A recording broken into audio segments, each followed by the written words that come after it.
मंच पर विराजमान हमारे केंद्रीय मंत्री और अपने लोकप्रिय सांसद चौधरी कृष्णपाल गुर्जर जी, हमारे सहकारिता मंत्री श्री बनवारीलाल जी, हमारे उच्च शिक्षा और परिवहन मंत्री श्री मूलचंद शर्मा जी, उपस्थित सभी हमारे विधायकगण, क्योंकि नाम लेना फिर लंबा हो जाएगा और मुझे लगता है मौसम खराब होने वाला है, इसलिए जितनी बात करनी है जल्दी से की जाए। उपस्थित सभी पदाधिकारीगण, वरिष्ठ नेतागण और मैं इसको रैली नहीं कहूंगा, ये रेला है, रेला। इस रैली में आए हुए इस लोकसभा क्षेत्र के सभी हमारे बुजुर्गों, नौजवान साथियों, माताओं बहनों, पत्रकार छायाकार मित्रों, कलाकार बंधुओं, मेरा काम हमारे मंत्री और यहां के सांसद चौधरी कृष्णपाल जी ने बहुत आसान कर दिया है। एक आपको छोटी कहानी सुनाकर के बात शुरू करता हूं। एक कोई वैज्ञानिक थे और वो जगह जगह सेमिनार में भाषण दिया करते, अपने साथ अपने छोटे भाई को भी ले जाया करते। छोटा भाई भी भाषण पूरे सुनता था। एक दिन अचानक वो जो वैज्ञानिक थे उनकी तबीयत खराब हो गई, तो उस भाई को कहा कि आज पता नहीं मैं बोल पाऊंगा कि नहीं बोल पाऊंगा। भाई ने कहा कोई बात नहीं, जो भाषण आप तैयार करके आए हैं मुझे भी पूरा ध्यान है, मैं ही बोल दूंगा जाके। और जब सभा शुरू हुई तो उसको कम लोग जानते होंगे, लेकिन उसके भाई को खड़ा कर दिया, भाई ने सारा भाषण बोल दिया। बाद में जब प्रश्न उत्तर शुरू हुए तो कोई एक टेढ़ा सा प्रश्न कर दिया किसी ने, तो उस भाई ने कहा, अरे ये भी कोई प्रश्न है पूछने का? ये प्रश्न तो मेरा भाई जवाब दे देगा। और उसको बुला लिया और जो साइंसदान था उसने उस प्रश्न का उत्तर दे दिया। भाषण भी हो गया, प्रश्न का उत्तर भी हो गया, दोनों का काम चल गया। तो मित्रों, आज मौसम खराब था, मुझे लग रहा था पता नहीं मैं पहुंचूंगा कि नहीं पहुंचूंगा। वो सारा भाषण कृष्णपाल जी ने तैयार कर रखा था, चाहे वो केंद्र सरकार की बातें हैं, चाहे हरियाणा सरकार की बातें हैं, उन्होंने सारी आपको बता दी है। मेरे लिए तो बहुत सरल काम हो गया कि मैं कुछ बातों में आपका निवेदन आपके सामने मैं करूंगा अपना। जैसा कहा है कि ये 9 वर्ष केंद्र सरकार के पूरे होने के बाद देश भर में लोकसभा अनुसार ये बड़े बड़े कार्यक्रम चल रहे हैं। एक साथ 450 जो 442 लोकसभाएं हैं, सभी में कार्यक्रम हो रहे हैं और इसी महीने में हो रहे हैं। आज भी अपने हरियाणा में से 3 कार्यक्रम एक साथ हो रहे हैं। एक रैली यहां हो रही है, एक रैली गुरुग्राम में हो रही है और एक रैली झज्जर रोहतक की, वो झज्जर में हो रही है। 3 रैलियां एक साथ हो रही हैं और तीनों में मौसम खराब होने के बावजूद बहुत सफलतापूर्वक जो लोग आए हैं, इंद्र देवता ने आज हमारी परीक्षा ली है। इस परीक्षा में हम सब सफल हुए हैं और मैं इंद्र देवता का धन्यवाद करता हूं कि उन्होंने हमारी परीक्षा ली है। समय समय पर परीक्षा होती रहनी चाहिए। परीक्षा में हमारे लोगों की कर्मठता कितनी है ये पता लगता है। याद किया जा रहा है आज का दिन 25 जून। ये 25 जून दिन हमेशा हमेशा आने वाली पीढ़ियां याद रखेंगी। किस रूप में याद रखेंगी कि आज के दिन लोकतंत्र का गला घोटा गया था और कांग्रेस ने सत्ता को बचाने के लिए, उस समय की प्रधानमंत्री श्रीमती इंदिरा गांधी ने अपनी कुर्सी को बचाने के लिए क्या कुछ नहीं कर डाला, कुछ सोच नहीं सकता था। मीडिया के ऊपर प्रतिबंध लगा दिया, संस्थाओं के ऊपर प्रतिबंध लगा दिया और जो भी थोड़ा भी सरकार के विरुद्ध बोलेगा उसको उठा के जेल में डालेंगे। हमारे बहुत से नेता, बहुत से कार्यकर्ता, उनको यातनाएं सहनी पड़ी। इस प्रकार की यातनाएं कि पकड़ के जेल में डालना तो साधारण बात है, लेकिन वहां पर यातनाएं दी गई। उनके पजामों के अंदर चूहे डाल करके पजामे को पीछे से बंद करके उल्टा लटका दिया गया, गरम तवों को ऊपर लिटाया गया, लोगों की खाने पीने की जो अनाप शनाप चीजें उनको खाना भी ठीक से मिला नहीं, किडनी खराब हो गई। जयप्रकाश नारायण किडनी खराब होने के बाद ही कुछ वर्षों के बाद कल बसे। हमारे अरुण जेटली छात्र नेता थे, छात्रों को भी उसमें बख्शा नहीं गया, छात्र नेताओं को अंदर डाल दिया गया। लोकतंत्र का विरोध करने वाली जितनी भी ये जो मानसिकता थी, उसमें हमारे जो लोकतंत्र को बचाने वाले लोग थे, उनके ऊपर बहुत से जुल्म उठाए गए। आज का वो दिन है और मैं समझता हूं कांग्रेस की मानसिकता इसमें से झलकती है।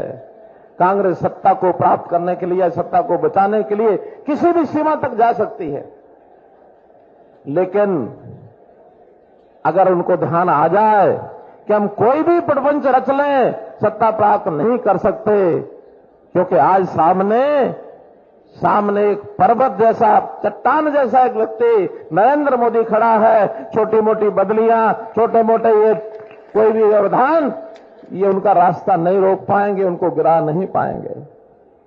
आज ये तीतर बटेर, आज ये भालू, आज ये बिल्ली बिल्ले सब इकट्ठे होकर के आओ मुकाबला करते हैं, और मुकाबला करने के लिए जो निकलते हैं तो सामने एक शेर खड़ा है, भाग करके फिर अपने बिल में घुसने के लिए तैयार हो जाते हैं। मित्रों, लोकतंत्र में समझौते करना बुरी बात नहीं है, लेकिन एक विचार के साथ चीजें आनी चाहिए।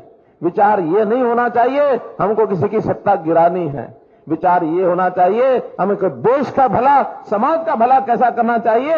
ये विचार तो समझ में आता है, लेकिन ये विचार समझ में नहीं आता कि हम लोग जो है ये इनके प्रकार इन्हें कैसे भी सत्ता प्राप्त करनी है, चाहे जनता को बेवकूफ बनाओ, चाहे कुछ भी सामने वाले को परेशान करो। कभी कभी ये कह देते हैं कि जनता परेशान है, इन सरकारों से जनता परेशान है।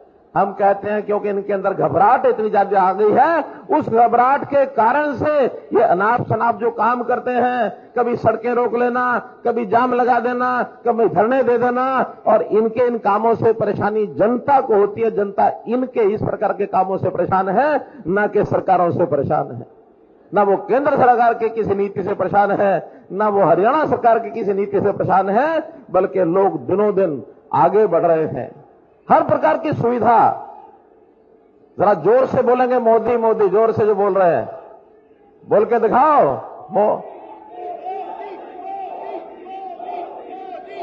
आ जाओ आ जाओ। धन्यवाद धन्यवाद धन्यवाद। तो मित्रों, धन्यवाद। मोदी जी को देश की तीसरी बार सरकार लाने का काम ये हमारा है, और हरियाणा प्रदेश के मुख्यमंत्री होने के नाते ये दायित्व, बस भैया आ गए आप, बहुत अच्छा हो गया, बहुत अच्छा हो गया भाई। आगे आपको बुलाया है, लेकिन शांत रहो, बात सुनो थोड़ा। तो मेरा ये कहना है कि हम लोगों ने, चूंकि हरियाणा के मुख्यमंत्री के नाते से ये मेरा दायित्व है। पीछे अमित शाह जी सिरसा में आए थे, सिरसा की रैली में जैसे यहां भीड़ है, इसी प्रकार की बहुत अच्छी भीड़ थी, और उन्होंने सभा में कहा था, जिम्मे लगाया था हरियाणा की टीम के नाते कि 10 सीटें हरियाणा की लोकसभा की ये हमको कमल के फूल पर जिताकर मोदी जी के झोली में डालनी है। इस काम के लिए एक कमल का फूल हमारे जिम्मे भी है। और मुझे विश्वास है कि जैसे हमारे नरदेव भाई ने गीत बोलते हुए, भजन बोलते हुए कहा था कि 10 लाख वोटों की जीत से और इस सीट को लेकर के हम दिल्ली मोदी जी के झोली में डालेंगे। तो मित्रों, हमने कुछ काम किए हैं। जनता हमको सराहती है इसलिए कि हमने उनकी सुरक्षा का ध्यान किया है, उनकी शिक्षा का ध्यान किया है, उनके स्वास्थ्य का ध्यान किया है और उनके स्वाभिमान का ध्यान किया है। किसी को भी ये नहीं कहा कि तुम अपने मन को महसूस करके काम करो। उनके रोजगार का ध्यान किया है और ये सब चीजें हम सुशासन से लेकर के आए हैं। अच्छा शासन, घर बैठे सेवाओं की सुविधा मिले, उनको योजनाओं की सुविधा मिले, चीजों को ऑनलाइन किया है। हमारे मित्र कांग्रेस के बहुत परेशान हैं, उनको लगता कि सारे काम तो जनता के घर बैठे होने लग गए, अब हमारे साथ कौन आएगा। इस परेशानी में से कभी ना कभी वो नहीं चाहते, ऐसी बात भी बोल जाते हैं। वो कहते हैं हम आएंगे ये पोर्टल वोटल खत्म कर देंगे, हम आएंगे ये परिवार पहचान पत्र खत्म कर देंगे, हम आएंगे प्रॉपर्टी आईडी खत्म कर देंगे, हम आएंगे मेरी फसल मेरा बोरा खत्म कर देंगे। मैं कहता हूं जितना ये ज्यादा बोलेंगे उतना इसका हमको लाभ होगा। क्यों लाभ होगा? वो इसलिए होगा कि जो चीजें ये बोल रहे हैं इसका जनता को बहुत लाभ मिल रहा है। आज वो समस्या खत्म हो गई कि हर छोटे से काम को लेकर के और व्यक्ति कहीं ना कहीं दफ्तर के चक्कर काटता था, हर काम को लेकर के नेताओं के चक्कर काटता था, हर काम को लेकर के चंडीगढ़ पहुंच जाता था। आज उसका काम घर बैठे होता है। उसको सुविधा घर बैठे काम मिलने में है या चक्कर काटने में है? बताइए, घर बैठे में सुविधा उसको काम हो जाए तो उसको प्रसन्नता होती है कि नहीं होती है? प्रसन्नता होती है कि नहीं होती है? प्रसन्नता होती कि नहीं होती है? होती है। इसलिए वो इनको जवाब देगा। कल ही मेरा एक कार्यक्रम चलता, आजकल शनिवार को शाम को 5 बजे मैं लगभग 10,000 लोगों से मोबाइल पर बात करता हूं और अभी तक 2 लाख से ऊपर लोगों से मैं बात कर चुका हूं। एक पलवल का ही एक व्यक्ति वो मुझे कहने लगा कि मैं अभी तक कांग्रेस का पूर्व सचिव था, रहा होगा कांग्रेस में कोई उसका दायित्व, लेकिन मैं आपकी इस कार्यशैली से इतना प्रसन्न हुआ हूं कि अब मैं कल ही जाकर के दीपक मंगला जी जाके मिलूंगा और मैं आपको सहयोग करूंगा, आपके साथ मिलकर चलूंगा। लोग ऑनलाइन हमको समर्थन दे रहे हैं। हम लोग जनता में जाते हैं, अभी जनसंवाद के कार्यक्रम चल रहे हैं, गांव गांव मेरा जाना हो रहा है। हर गांव में जब जाके पूछते हैं आपको क्या काम अच्छा लगा, जितनी योजनाएं हमारी हैं सब एक से एक बढ़िया तारीफ करते हैं। नौकरियां हमने जिस प्रकार से दी हैं, बल्कि मैं शब्द वापस लेता हूं, हमने दी नहीं है। ये कांग्रेस वाले बोलते हैं हमने अपने समय में नौकरियां दी थी। मेरा कहना उन्होंने भी दी नहीं थी, उन्होंने बांटी थी। उन्होंने जैसे रेवड़ियां बांटते हैं ऐसे रेवड़ियां बांटी थी, अपने अपने को देते थे। नौकरी हम भी देते नहीं हैं, हमसे तो जिनका अधिकार होता है मेरिट वाले तो आकर के ले करके जाते हैं, हमसे वो नौकरियां लेके जाते हैं, ये रेवड़ियां बांटते हैं। तो मित्रों, इन चीजों को आज हरियाणा की जनता समझ चुकी है, देश भर की जनता, कि अब पारदर्शिता कितनी है, अब भ्रष्टाचार के ऊपर कैसे चोट मारी है। जितने भ्रष्ट लोग हैं जो धनबल के आधार के ऊपर सारे देश में अपना इस प्रकार के धंधे चलाते थे, उनको एक एक को पकड़ कर अंदर किया जा रहा है। हम भी अपने आसपास देखते हैं कितने बड़े बड़े लोगों को, कहीं ईडी का शिकंजा, कहीं सीबीआई का शिकंजा, इनको कुछ जब नहीं मिलता तो वो कहते हैं कि हाँ ये तो जानबूझ के हमारे खिलाफ किया जा रहा है। हमारे घर सबूत मिलते हैं, उनकी करोड़ों रुपए की अवैध संपत्ति मिलती है, करोड़ों रुपए के अवैध इस प्रकार के काम मिलते हैं, कई कंपनियां, शेल कंपनियां मिलती हैं कि उसके माध्यम से, धनबल के माध्यम से, और वो लोग अपना प्रभाव जमा के रखना चाहते हैं। तो बाहुबली हैं, गुंडागर्दी करते हैं, ऐसे गुंडागर्दी करने वालों को भी आज ठिकाने लगाना शुरू किया है। चाहे वो देश भर में कहीं भी हो, हरियाणा में हो, उत्तर प्रदेश में हो, कहीं भी हो, हम इस गुंडागर्दी करने वालों को सामने नहीं आने देंगे। मित्रों, इनकी एक बहुत बड़ी फौज रहती थी कांग्रेस की, जो दलाली के रूप में काम करते थे, जिसको मैं कहता हूं धौल कपड़िए, और धौल कपड़िए उनके सबके कपड़े उतरवा करके हमने खूंटी पर टंगवा दिए, बैठ जाओ घर, आपको कमीशन की जरूरत नहीं, मिलेगा इन कमीशन, कोई नहीं देगा आपको कमीशन। इसलिए जो दलाल करने वाले, इनको सबको सबक सिखा दिया। और उसी में से एक और नारा लेकर के आ गए कि बेरोजगारी बढ़ गई है। कैसे बढ़ी? कि जिनके दलाल लोग थे जो बेरोजगार हो गए, उनको काम नहीं रहा, वही कान में फूंक मारते आके हम बेरोजगार हो गए, हम बेरोजगार हो गए। भैया वो वाला रोजगार तो मिलेगा नहीं। जो रोजगार आप करते थे वो तो नहीं मिलेगा। हाँ, अगर ठीक से काम करना हो, मेहनत मजदूरी करनी हो, कहीं कमा के खाना हो, तो हमने सबके लिए रास्ते खोले, सबके लिए रास्ते खोले, गरीबों के लिए सबसे पहले खोले हैं। हमने इस परिवार पहचान पत्र में पहचान की है, स्लैब बनाए हैं कि जिनकी आय 1 लाख रुपया साल से नीचे है, उसको हमने अंत्योदय परिवार कहा है। सबसे पहली हमारी जिम्मेवारी उनको सेटल करने की है, उनके बच्चों को पढ़ाने की है, उनके परिवार के लोगों को इलाज ठीक से मिले, पहला काम उनके लिए है। दूसरा है फिर 1,80,000 रुपए तक, उसको हमने बीपीएल परिवार कहा है। बीपीएल परिवार होने तक जो बीपीएल में आ गया ऑटोमेटिकली उसको राशन कार्ड मिलता है, जो बीपीएल में आ गया उसको सबको आयुष्मान का लाभ मिलता है। अब उसको कोई ना दरखास्त देनी है, ना दस्तावेज करने से लेके जाने हैं, ना कहीं फाइलें ढूंढनी है, ना कहीं दफ्तर में जाना है, उसको ऑटोमेटिकली परिवार पहचान पत्र के माध्यम से घर में लाभ पहुंचेगा। ये व्यवस्था हमने की है। ये बात दूसरी है कि ऐसे बड़े बदलाव के समय कुछ कठिनाइयां आती हैं, क्योंकि ये काम आसान नहीं है। 70 लाख परिवार हैं, 2,80,00,000 हमारी आबादी है। एक एक व्यक्ति का हिसाब लगाना, एक एक व्यक्ति के बारे में जानकारी लेना और फिर उस परिवार के बारे में उसकी स्थिति क्या है। आखिर तो हमारे बीच में से ही लोग हैं जो इंफॉर्मेशन हमको ला के देते हैं, गलतियां होती हैं। लेकिन हमने भी तय किया है कि आने वाले 2 महीने में कुछ लोगों को प्रॉपर्टी आईडी ये समस्या थी, इसको हम 2 महीने में पूरा कर देंगे, किसी की प्रॉपर्टी आईडी की समस्या नहीं रहेगी।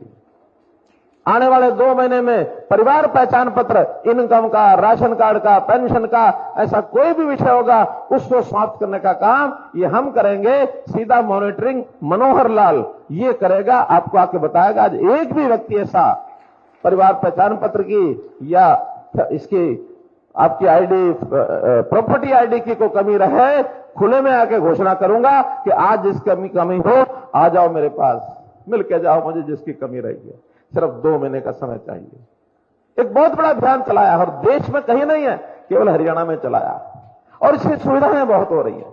अब जो तंग करने वाले थे वो तंग हमको नहीं करेंगे। ये जो भ्रष्टाचार जगह जगह पनपता था उसको नहीं करेंगे। लेकिन 2 महीने जिनकी कोई कमी है उस कमी को ठीक कराने के लिए पैसा कोई ना दे।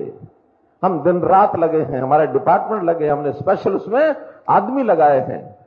1,000 आदमी अभी हमने अर्बन लोकल बॉडीज को कल से नए दिए हैं, घर घर जाकर के ये जो हमारा प्रॉपर्टी आईडी है इसकी कोई कमी है जाकर के पूछ के आओ, हम ठीक करेंगे। इसलिए मित्रों इन सब्जियों को ठीक कर रहे हैं।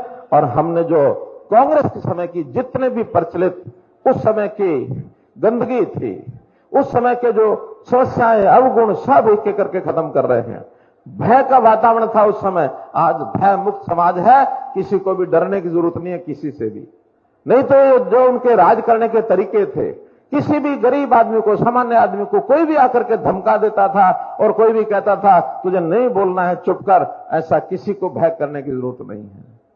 भाई भतीजावाद, परिवारवाद, क्योंकि उनकी समस्या ये है। हम तो सोचते हैं, सबका सोचते हैं, हरियाणा एक, हरियाणवी एक, जाति पाति से ऊपर उठकर, लेकिन वो लोग अपना परिवार से बाहर कुछ नहीं। हम परिवार हम भी मानते हैं। मैं कहता हूं हरियाणा के 2,80,00,000 ये मेरा परिवार है, ये मेरा परिवार है। हम इस परिवार की चिंता करेंगे ना। अब इस सारे मामले में मोदी जी भी स्पष्ट हैं, इस मामले में योगी जी भी स्पष्ट हैं, और यही हाल मनोहर लाल। कोई चिंता करने की जरूरत है किसी को? कोई चिंता करने की जरूरत नहीं है। और किसी से इनसे घबराने की जरूरत नहीं, किसी नेता को भी घबराने की जरूरत नहीं है। इनके बाद सबकी बारी आने वाली है। नहीं तो कांग्रेस में तो क्या, मेरे बाद मेरा बेटा, बेटे के बाद उसका बेटा, यहां कोई खतरा नहीं है। ठीक है, सीधा सपाट रास्ता है। जो काम करेगा, मेहनत करेगा, चाहे वो बूथ का कार्यकर्ता है, चाहे वो प्रदेश का कार्यकर्ता है, चाहे वो सेंटर का कार्यकर्ता है, सब लोग आगे बढ़ते हैं। इस यहां पर योग्यता का मान सम्मान ये हमेशा होता है। मैं बहुत अधिक बातें करने की बजाय यही कह सकता हूं कि इस फरीदाबाद के एरिया में, पलवल के एरिया में जितना यहां विकास हुआ है, मैं कहता हूं भूतकाल में कभी सोचा भी नहीं होगा। चाहे वो हाईवेज हैं, चाहे वो मेट्रोज है, चाहे वो इंडस्ट्री है, यानी ये फरीदाबाद का इलाका मेरा 1980 से देखना शुरू किया था मैंने। आज 43 ईयर 43 साल हो गए हैं। 43 साल में आज जो दृश्य दिखाई देता है, आज से 20 साल पहले कल्पना भी नहीं कर सकते थे। वो पलवल का इलाका, पलवल के बीचों बीच का फ्लाईओवर, कभी हम सोचते थे ऐसा बनेगा? ये दिल्ली मुंबई का जो मार्ग बन रहा है, एक्सप्रेसवे, इस एक्सप्रेसवे के कारण से कितने ही लोगों ने यहां करके जमीनें खरीद ली। आज मुझे बता रहे थे पलवल के अंदर जमीनें 5 गुनी महंगी हो गई हैं। बाहर का इन्वेस्टर खूब आ रहा है। संयोग से गुरुग्राम और हमारा एयरपोर्ट तो साथ था ही, लेकिन इस इलाके को एक अच्छा अवसर ही मिला संयोग से ही कि जेवर एयरपोर्ट नजदीक आने से इसकी और वैल्यू बढ़ गई है। केंद्र की योजनाओं का भी बड़ा लाभ है, हरियाणा की योजनाओं का भी बड़ा लाभ है। विस्तार से हमारे कृष्णपाल जी ने आपको बता दिया है। मैं तो अंत में एक बात मुझे हमारे वो नरदेव भाई के गीत में आई थी। नरदेव कौन है? नरदेव बेनीवाल। नरदेव बेनीवाल जो आखिरी लाइन बोली वो मेरे मन को टच कर गई। मैंने कृष्णपाल जी से पूछा, मैंने कहा बोलो, लगे ठीक है। अब कौन सी आखिरी लाइन थी, कौन सी मैंने इनसे पूछी, कौन सी थी, तो आज उसकी मैं घोषणा करता हूं कि हम बल्लभगढ़ से पलवल की मेट्रो लाइन